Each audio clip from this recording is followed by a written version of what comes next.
Bonjour à tous. Alors aujourd'hui, je vous propose un exercice sur les complexes. C'est extrait d'un sujet de bac S, donc 2019, Nouvelle-Calédonie.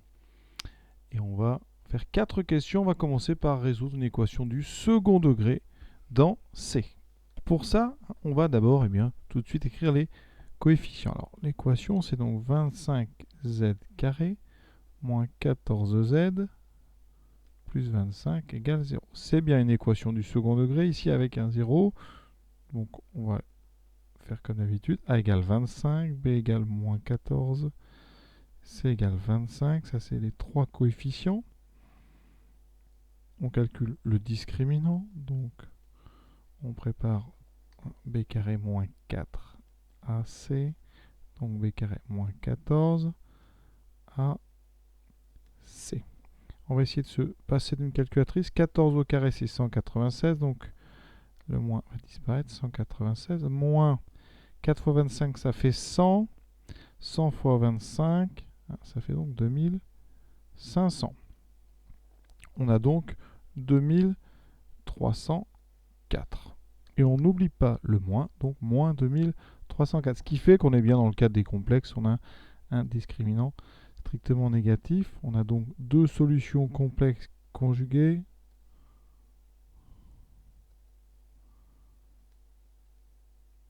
Alors la première, donc, on va faire ça en haut. Z1 moins B, donc 14, moins I racine donc de 2304, on enlève le moins, divisé par 2A, donc par 50. Alors je vais avoir besoin de la racine carrée de 2304. Il se trouve que c'est 48. Donc ici on a 14 moins 48i sur 50. On peut simplifier par 2. Donc attention, tout va être divisé par 2. 7 moins 24. I sur 25. Donc 7 sur 25 moins 24 sur 25. On va le présenter quand même un petit peu mieux. Donc ici 7 sur 25 moins 24 sur 25i. Le deuxième, Z2, c'est donc son conjugué. Donc 7 sur 25 plus 24 sur 25i. Et donc les solutions de cette équation, on peut écrire S égale, et vous écrivez Z1, Z2, il n'y a pas d'ambiguïté, Z1 et Z2 sont juste écrits au-dessus. Et ensuite, deuxième remarque, on vous demandait de les mettre sous forme algébrique.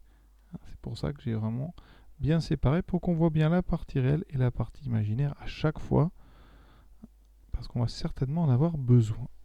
Deuxième question, démontrer que les solutions de E sont de module 1. Alors ici, il va donc falloir calculer module de Z1 et module de Z2. Alors module de Z1, c'est module de 7 sur 25 moins 24 sur 25i. On a bien à l'intérieur une forme algébrique, donc pour calculer le module, il suffit de prendre la racine carrée de la partie réelle au carré, donc 7 sur 25 au carré, plus la partie imaginaire au carré. Alors ici, c'est moins 24 sur 25. Surtout, vous ne mettez pas le i, ce serait une grave erreur. Donc, on a racine carrée de 7 au carré, 49, sur 25 au carré. On va le laisser au carré, mais ça fait 625, sinon. Ensuite, plus, attention, le moins là va sauter avec le carré. On aura 24 au carré. Alors 24 au carré, ça fait combien ça? On va le faire directement. Donc, identité remarquable, 20 fois 20, 400. Ensuite, double produit, ça fait 80, 160. Et 4 au carré, ça fait 16. Donc, 576 sur 25 au carré. On additionne.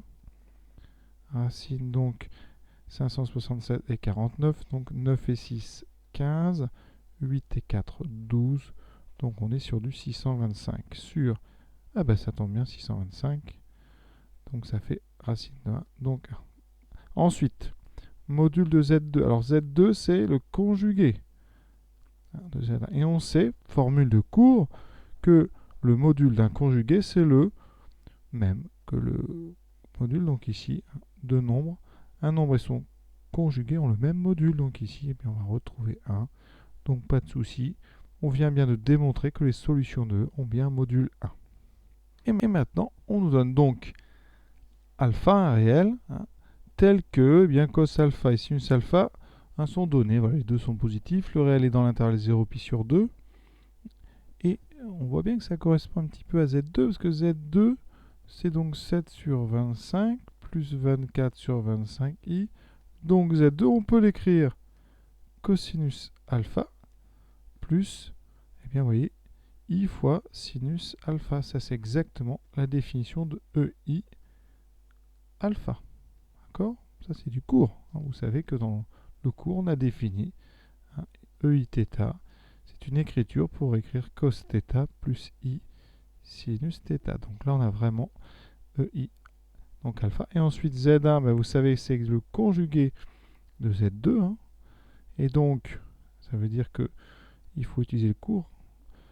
Quand on conjugue un complexe, eh bien, son argument prend l'opposé. Donc ici, on aura E moins I alpha. Et donc, on a déjà terminé. Hein. Z2, c'est EI alpha.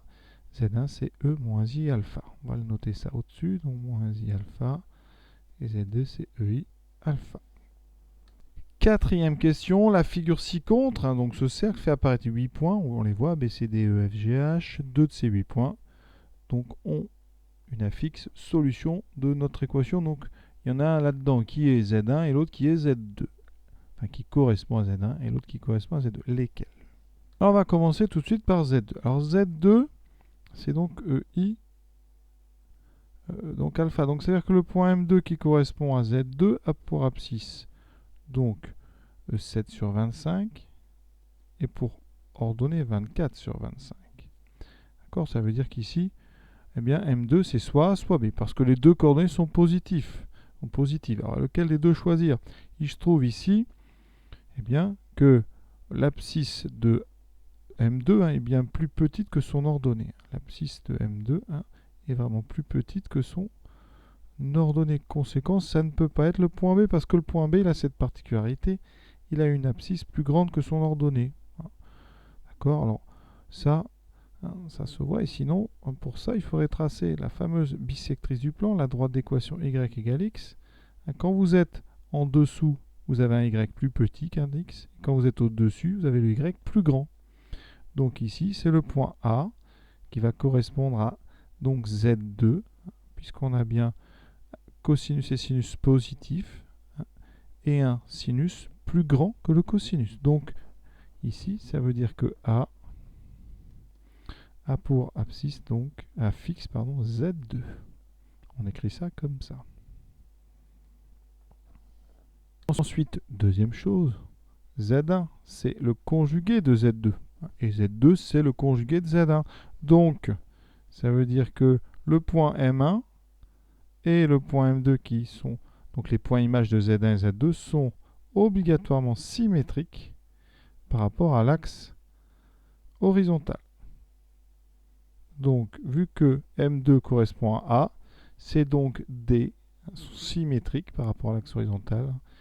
Vous voyez bien la symétrie ici. On a ici donc une symétrie. Et donc, c'est D qui correspond. Et donc, c'est D qui a pour affixe Z. Et cette partie A de l'exercice donc est terminée. Je vous souhaite une bonne fin de journée à tous.